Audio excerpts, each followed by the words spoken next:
حضرت ابو طالب کے الفاظ ختم ہی نہ ہوئے تھے، آسمان سے تختی اتری جس پر لکھا ہوا تھا، اے ابو طالب تجھے تیرا رب علی کی مبارک دیتا ہے۔ اے مسلمانوں یاد رکھو، اللہ کافروں کو مبارک نہیں دیتا۔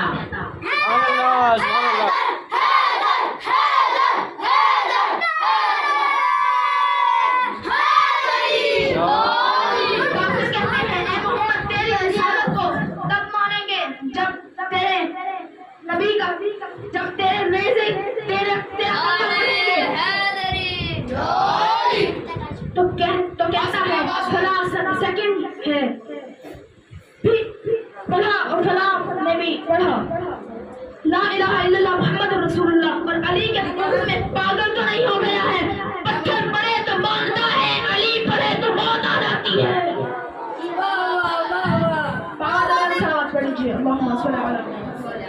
بس اختتام کروں، آتمداری بھی ہے، پاور والی سلامت پڑھ لیجیے۔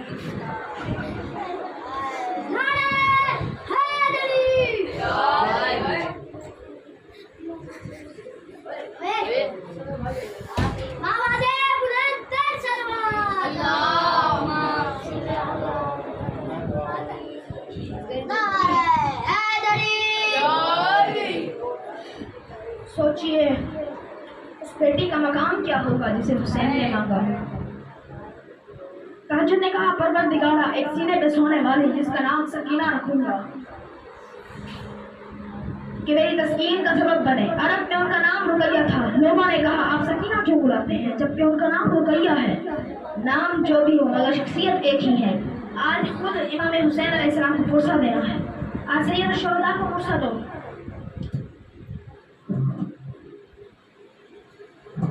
مولا جب بی کو اپنے سینے پر سلاتے تو اسے کہانی سنا دیتے۔ شام میں بی سکینہ کی طرف ایک خاتون نے صدقہ پھینکا اور کہا جب کھا لینا تو دعا کرنا۔ اب وہ حسین کی بیٹی تھی، انہیں جلال آ گیا تو کہا کیا تمہیں معلوم نہیں ہے ہم آل محمد ہیں، ہم پر صدقہ حرام ہے۔ وہ فوراً دوڑتی ہوئی گھر گئی، دوسری کھجوریں لے آئی، کہا میں نظر کی کھجوریں لے آئی ہوں، ذرا دعا کر لینا، تمہارے چہرے پر بڑا نور ہے۔ اب اگلا جملہ کہا یتیم بچوں کی دعا جلد قبول ہوتی ہے، یتیم بچوں کی دعا جلد قبول ہوتی ہے۔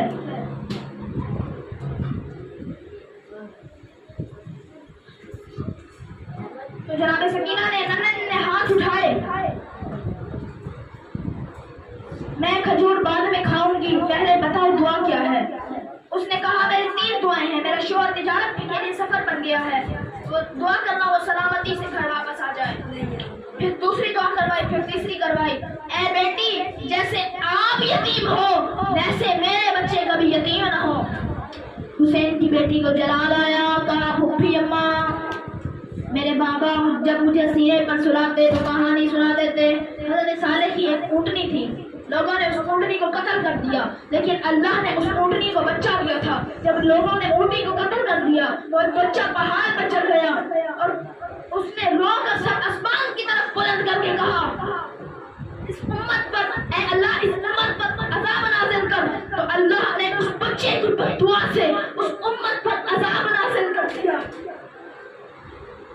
کسی اونٹنی کے بچے کا مقام زیادہ تھا یا میرا مقام زیادہ ہے؟ پھپھی اماں میں بد دعا کروں گی، آپ آمین کہیے گا۔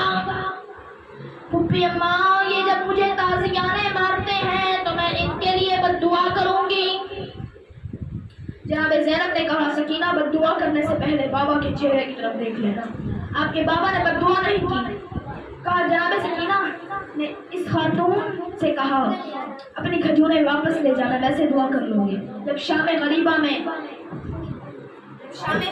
بی بی کو تماچے لگے اور بی بی بے ہوش ہو کر گر گئی، نہ جانے بی بی کو کتنے تماچے لگے ہوں گے کہ بی بی بے ہوش ہو گئی۔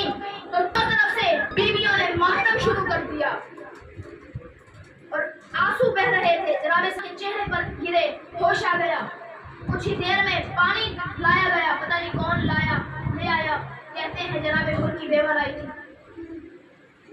جب پانی آیا تو سب سے پہلے بی بی سکینہ کو پیش کیا گیا، کوزے میں ڈال کر جناب سکینہ کو پیش کیا گیا۔ جب بی بی کو پانی دیا گیا تو پوچھا پھپھی اماں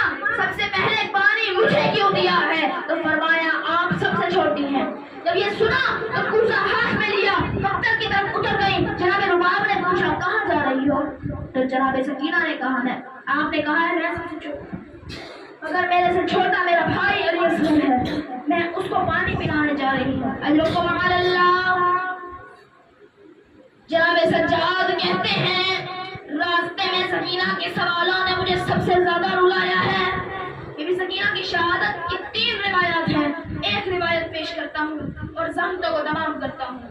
جب شام غریبہ میں بی بی کو تماچا لگا تو جناب رباب نے بڑی حسرت سے جناب زینب کو دیکھا اور کہا, بی بی زینب سے کہا رباب اب مجھے مت دیکھو میرا عباس نہ رہا, اب مجھے مت دیکھو میرا عباس نہ رہا. ایک مرتبہ شام کے زندان میں بہت تاریکی تھی. رات کو جناب سکینہ نے خواب پہ اپنے بابا کو دیکھا اور ایک مرتبہ رو کر کہا بابا چھوڑ کر مت جانا, بابا چھوڑ کر مت جانا. بابا شیبہ نے مجھے بڑے تماچے مارے ہیں. میں رو رو کر اپنے چچا عباس کو پکارتی رہی. میں نے بہت کہا ابو میری بدن کو آؤ, اب مجھے ساتھ لے جاؤ. میں